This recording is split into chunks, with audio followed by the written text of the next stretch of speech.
In this video, we're going to give you 10 coffee shop games. What we mean by coffee shop games is literally what it sounds like. Right? If you own a coffee shop or a small restaurant, you just want a few games on your shelf that customers can get, take out and play. We're thinking like things that are pretty simple, pretty durable, like to play, don't have like a big footprint. Like these 10 games would be perfect for that situation.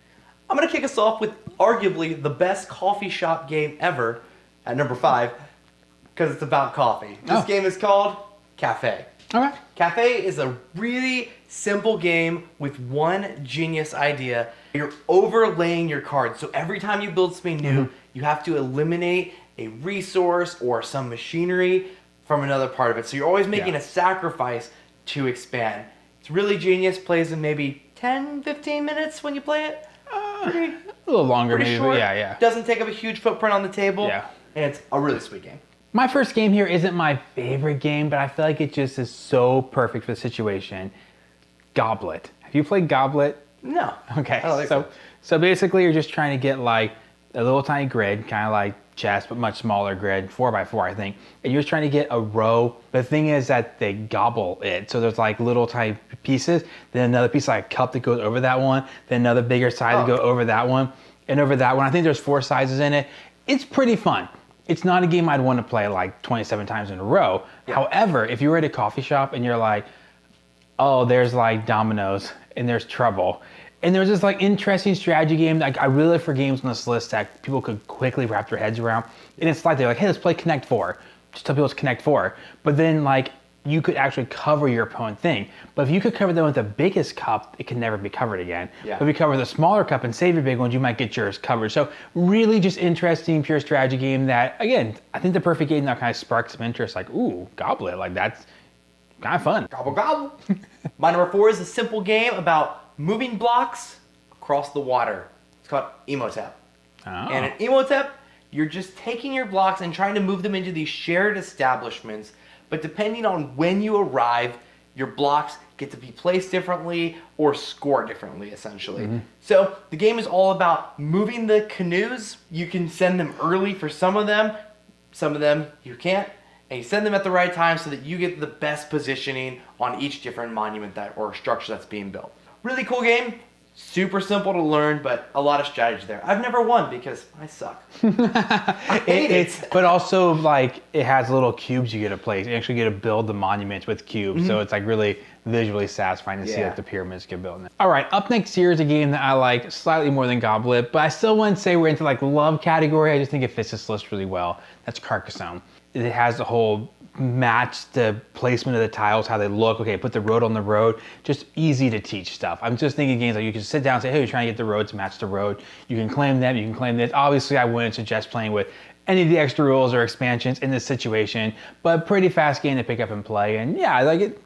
I guess you can't have a small table, but a medium-sized table can handle a game of it. Everyone plays off, one kind of central structure. So, and also, if you get to the edge of the table, that's in the rule book. It's part of the game. The world is flat and is ended. Actually, I don't think it said the earth is flat, but that's kind of what happens. You get to the edge of the world and you can't go any further. So maybe have unique shaped tables to be even more interesting.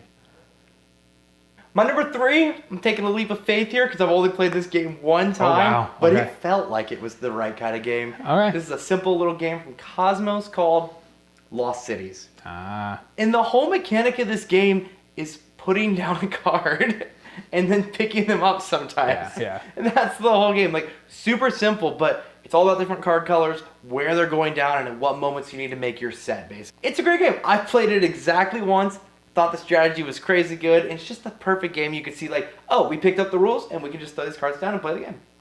I'll fill you in on more details here in just a minute. My number 2 is the greatest pick for this list. Not just because it's really, really good, but because you're going to hate it. Especially if you're a board gamer and you open a coffee shop, you might be very opposed to what I'm about to say. But just go buy a deck of cards. No. Get off the video! Just buy a deck of cards. No. Like if you have if you have a shop, there's so many things you can do with just a deck of cards. Fun things you can do with just a deck of cards. So anyways, the audience leaving the video. Anyways, my advice is get a deck of cards.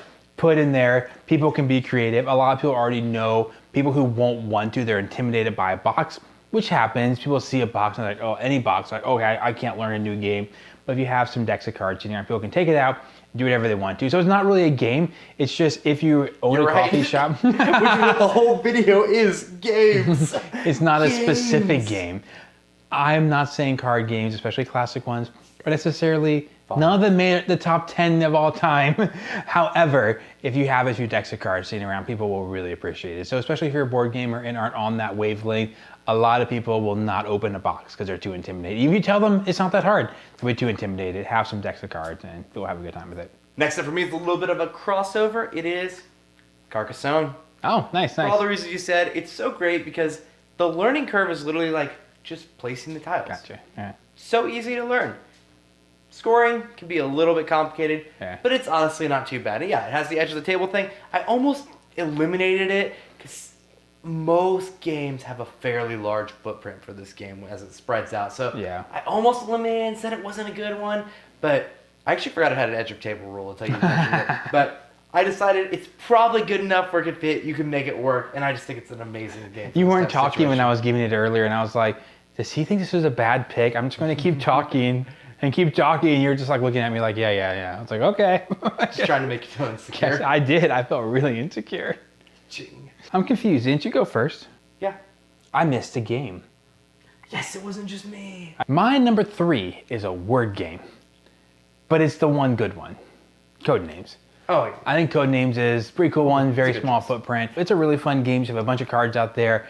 Another game that I put on the list because I feel like people can really quickly grasp what the concept is. Like, hey, give someone a clue. These are your words. Yeah. Give them a clue. You can use as many words as you want to. So a few simple rules to learn. People could skim a rule book and get up and running pretty quickly. Pretty good game. So I think it's fairly fun, and it takes up a small space, and it's easy to learn. So yeah, I actually kind of glazed over this one, so I'm glad you brought it up. This is a great coffee shop game. Coffee shop game. I'm winning. Codenames Duet would also be excellent too. Yeah. I think they'd both be really good, and neither one's that expensive. I think that.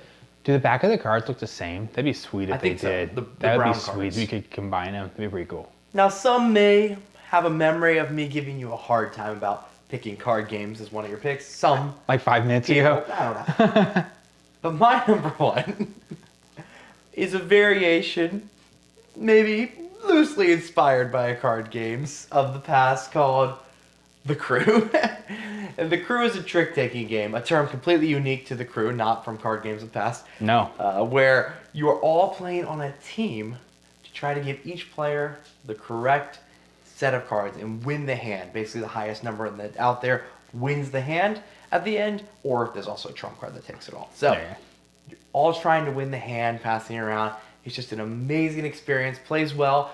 Honestly, with like 3 to 5, fairly well. It even has a 2-player variation that's pretty dang solid. Yeah. So, The Crew, that's my number 1 pick. Yeah. Best coffee shop game. And you're not all trying to win the trick. You're cooperative, trying to get the right people to win the tricks. Yeah. So everyone's happy. Everyone's happy. Everyone's sad together. Yeah. So yeah, if you've never heard of it, take a cooperative game, take a trick-taking game and turn it into a co-op game. It's brilliant stuff. So really fun. Easy to learn too. Well, the strategy's deep, but easy to learn. Strategy's deep, but easy to learn. Mechanics quick and easy. My number 1, as already mentioned, is Lost Cities, and I'll try to explain it a little better than you explained it. I forgot. It's been so long. I actually did. I actually did. Okay, so Lost Cities, yes, it is super simple. When you first play, you're like, is there enough of a game here? Because on your turn, you're just discarding cards and picking up cards. And you're like, well, that's all I'm doing. But it's interesting because you have to try to get your numbers. So you could play like a red 4.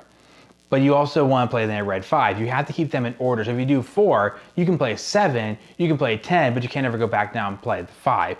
What really makes the game interesting is every time you play a card down, you immediately are taking a negative score for playing that card. Yeah. So you have to be able to play enough reds to offset that negative. So it's such an interesting game because you really don't want to start playing cards. Even if you have a good suit in your hand, you don't want to start playing cards, so make sure you have enough to really justify starting that kind of mission. There's a theme, whatever. It's not, there's apparently a theme, but it's such a cool game. Like you're just like, okay. So what ends up happening is you're holding on the cards and you like get 2 or 3 rounds in, and you're like, I can't throw away anything. So I know I saw you're collecting blues. I can't give you more blues. I can't throw away any of these cards. You might take one of my cards that I need. So it's a crazy game. Like 2 or 3 turns in every round, you're faced with these great decisions in a simple card game. And it's like every round's like 5 minutes long. So you just get thrown into great decisions. You play it out. You deal up a new one. So yeah, I think I described it just about the same as you did. it's Actually, close. It's a good Not game. quite. Not quite. Thank you so much for checking out this video. Hopefully we were able to give you a couple ideas of some nice coffee shop games. If you got your own ideas that we did not mention in this video, please let us know down in the comments. If you do own a coffee shop, best of luck to you. If you see us, give us a free coffee for, helping you out. I mean, really, this is going to lead to all the success in the world for you. It's nothing, not your hard work or your coffee, just having the right games out there. I actually really like coffee. So if I do see you, I'll take free coffee. But thanks for checking it out. We'll see you next video. Later.